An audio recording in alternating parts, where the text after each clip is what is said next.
In lesson 5, we're binding off. That's taking the yarn off of the loom. We're going to do a basic bind off plus a couple variations, getting the yarn back onto your loom if you used a scrap yarn, and weaving in the tails plus the drawstring or gathered bind off. Welcome to Good Knit Kisses. We're all about helping you stitch your love and love your stitches. So we're going to take our yarn off of the loom. I'm going to go ahead and do the drawstring or gathered bind off for this one that's in the round. It's super quick, plus you can use it for a flat panel. What it will do is just squish together this end. So if there's some reason that you need to do that, you can do it on a flat panel or in the round. So all you need to do is take your yarn that's coming off of your ball, so your working yarn, and measure all the way around your loom and cut it. So you're going to need your scissors in this episode, plus a tapestry needle. And then instead of using the tapestry needle to go all the way around the loom, we're just going to use our loom tool. So I'm coming from the last stitch and I'm going to go onto the first stitch just as if I was going to continue working on this in the round. If you're going in a flat panel, you'll just work back in the opposite direction. All right, so we go to the first one, pull the loop up with the working yarn, but we're going to pull it all the way through. Okay, so this is just a long tail. Pull it through, and then you can just take it right off. Go to the next one, come up, pull through, take it off. Continue doing this all the way around the loom. Pause your video and meet me back up when you're ready to finish this in the round. See you in a moment. We're on the last stitch. Just go ahead and pull it on through like you did before, and then take it off of the loom. Okay, and so I've got my last stitch here. Let's go back through this first stitch one more time, and then we're going to pull it through like a drawstring.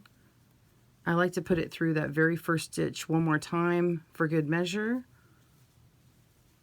So there's that stitch. We're going to put it through in the same direction our yarn was done last, and then we just pull it tight like that. Okay, so when you pull that, it creates this bulkier top here. Now you can imagine if you had a bigger loom with more stitches, it's going to have more bulk. It will actually kind of do this. And so there are other methods to decrease your stitches, have less stitches, or there's a modified drawstring bind off. I can put the link down below to that. But when we start to knit in the round in our lesson there, we'll talk more about doing that. So for now, let's learn how to finish this off.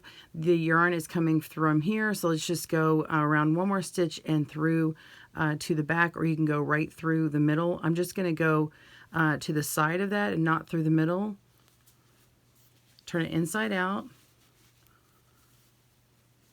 Okay, pull it tight.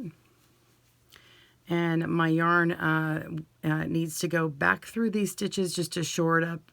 So I just go back through these loops, and it will create a better drawstring. So it's nice and tight, and it's not going to come apart on you.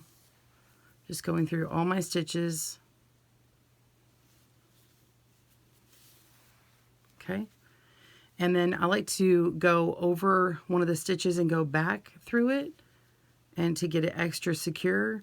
And you can even split the yarn as you're going back. That means you go in between some of these yarns, okay, right in between the threads or the twists. Okay. So once you have that through a couple of times, just go down through a couple of these stitches and come up around and follow the yarn. Go up through a stitch and pull through. Okay. And then just kind of find a few more places just to go through, and then you'll go ahead and cut your yarn. And that tail is now woven in nice and secure. Pull it through, and you've got your hat. This was just one that I was just having fun with, purl stitches and knit stitches. Okay, so that is the drawstring bind off or a gathered bind off, because you're gathering those stitches. So let's take our sample here, and I've got all my live stitches. Live stitches are the ones that can still be, they can still come undone. Okay, they're the ones we're working with last. And we want to place our sample with the right side or front side facing us, okay? And then we put it on the inside of our loom and go to our first stitch that we want to work with. And I like to take the stitch or the loop between the two live stitches and pull up, use it with my finger, and then I take the end of this yarn and then I just kind of put them together and pull upward, and then I can place it right on the loom. All right, so we're going to place that right on here. All right, and then the next one, if you want to use your loom pick, you can pull forward on the next part and have that loose strand, and it's easier on the second one, and sometimes I just start on the second one first. I pull up and see how you can see how this V-stitch is right here. Okay, we just place it right down on the loom. Okay, and then this one, and do the same thing.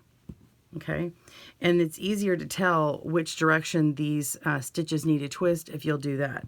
So let's pick this part up here in between, and we have this one in between.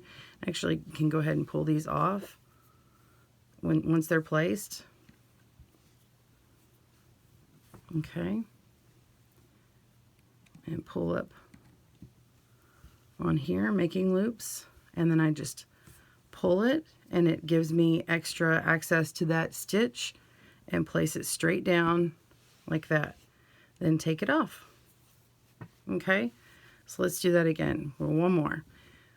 Pull the extra yarn between, and then pull upwards on the stitch, and then place it on the loom. So continue putting yours back on the loom, and then we'll start binding off. See you in a moment. All right, I've got my knitting back on the loom. You can see how it stretches out that edge there. And go ahead and pull on your last loop to make sure that it meets the same stitch size as these other ones, so it's not super loose. And then we're just going to match, basically trying to match whatever our fabric is. So this was the U-wrap knit sample, or the traditional or true knit sample, and you can also do the same with the flat knit. So all of the V-shaped stitches that are sort of flat looking and smooth, then you can use the same technique.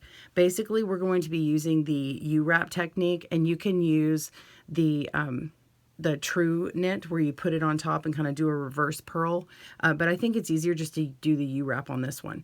Don't use a flat knit. Don't go across, because it's going to be way too tight.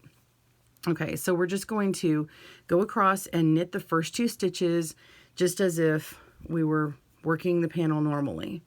Okay, first two stitches. There we go. Now we're going to take the second stitch that we just did and move it on the one that we did right before that. Okay, so move the second to the first, and then lift up and over to knit off.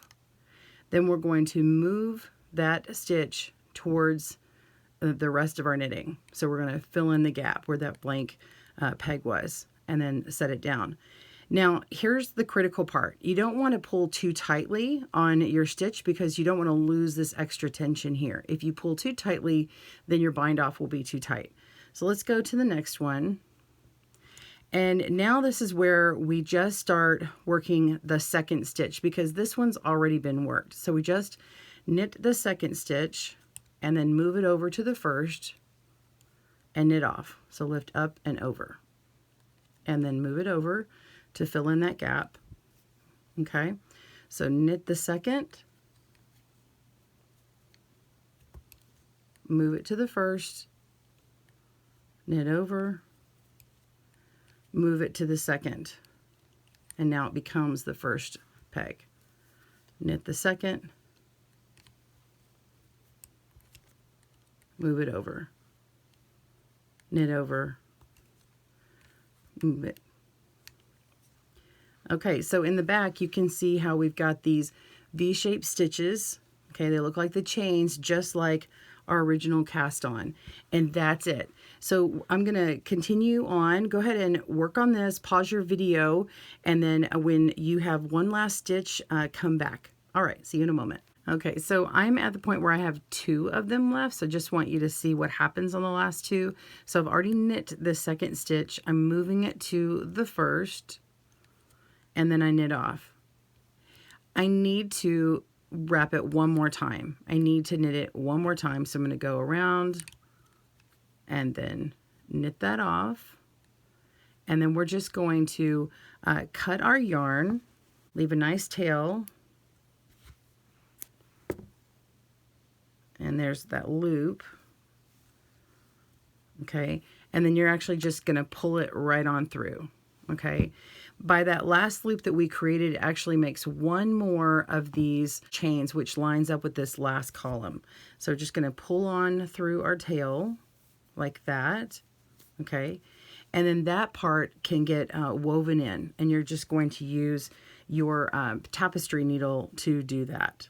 Okay, so you can see that we have our nice V-shaped stitches, and these ones down here from our original cast on, and it meets with the same stretchiness as this one.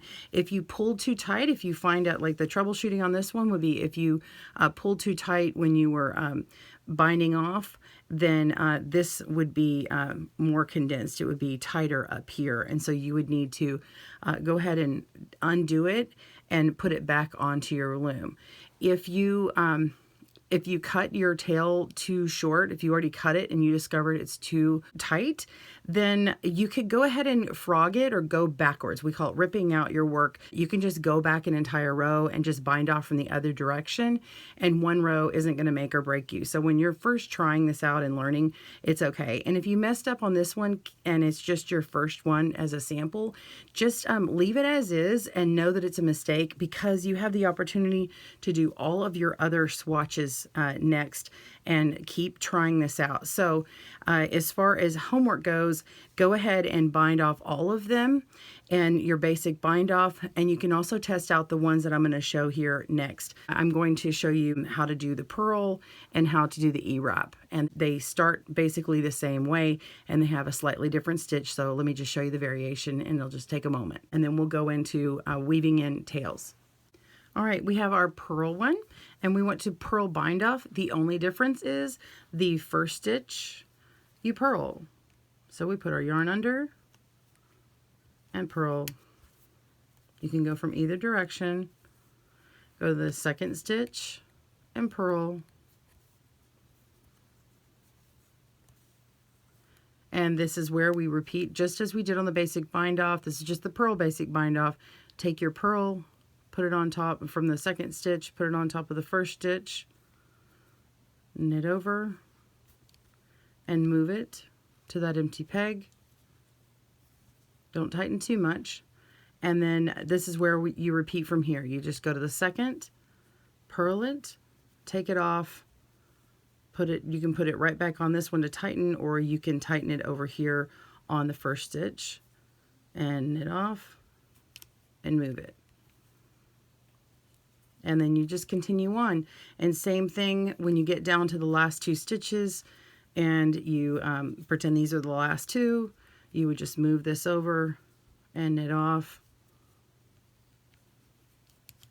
And then you would need to purl this last one again and cut your yarn and pull on through, and then you would be done. So I'm going to finish this off and have the sample ready to show you when we start weaving in our tails. I'm going to show you next how to place the E-wrap back on the loom to make sure that you've got your twists right. All right, so this is my E-wrap sample, and you can see that when I pull on the stitches here at the top, you can see that the stitch is twisted like this, and all these stitches are twisted. If I twist it this way, it makes more of that V-shaped stitch, and it doesn't make a twisted stitch. And of course, we talked about in an earlier lesson, this needs to be twisted. So you're just going to make sure and twist it in the correct direction. This one had been wound to the right last. See, you can see the tail here. So I know that it actually puts the bump on the right, so it winds to the right. So when we lay these down, we want to make sure and twist them. So make sure that they're all forward this way. And if you're not sure, it's the stitch that's in the front gets twisted to the right. So you can start on whichever end is comfortable and just take it, twist it to the right, and lay it down the next stitch, take it and twist it to the right. Use those stitches like we talked about earlier, grabbing the two pieces and pulling it down, twisting to the right.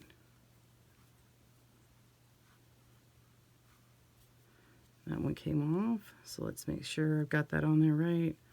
Twist to the right and pull those off. Okay. Make sure twisting to the right and just continue on down. This is harder to do on camera. It's normally in my lap. Okay. So just continue placing those on there, and I'll just give you a quick reminder of how it starts for the basic bind off to make the E-wrap version. For the E-wrap, you're going to be going back in the opposite direction, and so you just go ahead and E-wrap that first stitch and E-wrap the second. And when you're E-wrapping, it's just adding in extra yarn. So the E-wrap stitch actually has extra yarn wrapped into it to create that twist and the elastic.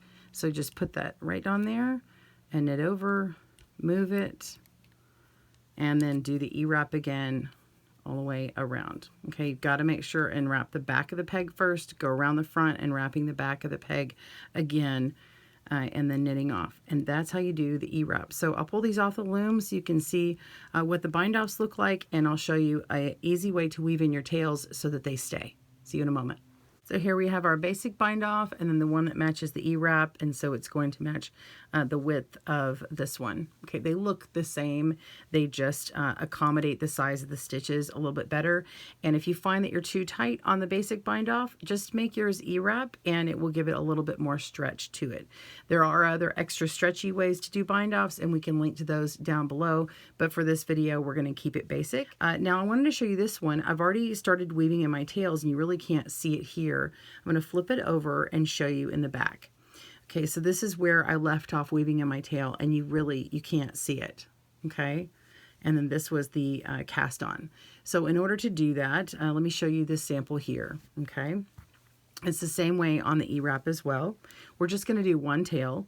This is the bind off end, so we're just going to take our tapestry needle and put it on our tail and turn over our sample. Okay, and we're just going to follow this line here. We want this little V-shaped stitch to still kind of go to the outside here. So I'm going to go down here and go through a stitch. But before I do, I want to notice if this stitch is a little bit too long, which sometimes that happens, you can actually go ahead and fix that right now and work the sizing back in with your stitches here. So you can see that this is a little bit long, so I'm going to pull on the stitch, and sometimes it's easier to come from the back and see where that's coming from. So now I'm going to pull on this stitch. Let's see, where's it coming from? Okay, and I can see it comes from here. So I'm going to just pull on that so that we can see that the gauge matches on the front. And then let's see where this part's coming from. You can pull that and you can see it's coming from here. So I can take my needle and pull up like that, and it evens that out. And then I can just pull slightly down on the next stitch. We can follow where that yarn comes and just kind of gently ease up the tension. Okay, we're just getting a little bit, incrementally, a little bit of extra yarn in some of these stitches. And when I turn this over, it's magic. It evens it up. All right, so now we can go ahead and weave in our tail. I'm going to just come down through one of these stitches here and kind of follow the yarn. Okay, that pulls that in. And then I'm going to follow these little bumps here. They look like umbrellas and smiles, right? So I'm going to go through this little umbrella here. Actually, come down through this one and come up through this little smile up here, because I want to be on, see this umbrella here? I want to be on this side of the umbrella when I come up. Okay, and now I'm going to follow this umbrella around and down here, and we're going to go down and then go through this one up here so that we can be on this side of this little smile. So we're going to kind of go in a serpentine or old school candy, old-fashioned candy, and we're just following these stitches around. like that. Okay, so let me show you with a piece of brighter colored yarn. So I'm going to pick a place where I want to go up through here, and I'm on this side of this little umbrella. Okay, and I'm going to come around this umbrella and then come down through here so that I'm on this side of this little smile. Like that. And then I'm going to come around this little smile and come back up to be on this side of this umbrella. Like that. And then come around and then down through that other one. I'm going to do a few more so you can really see what it looks like.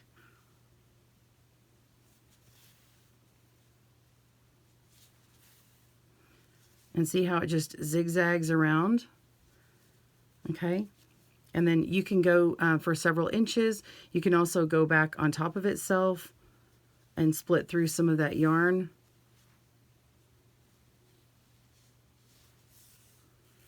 And then when you're ready, you just clip it off and you're ready to go. So it's really well hidden and you don't see it. You're going to use that technique for all of your samples. So I hope you enjoyed lesson 5, binding off. For lesson 6, we're going to be combining knits and purls to make different combinations. We'll go through garter and rib and seed stitch, and you'll even have patterns. So we'll be doing this once a week. Click down on the links below for more, and also there's playlists that have all the videos, and of course you can go to our website for more. Be sure to subscribe and hit that bell icon to get all the details. See you soon. Thanks for joining us today, where we help you stitch your love and love your stitches. See you again soon.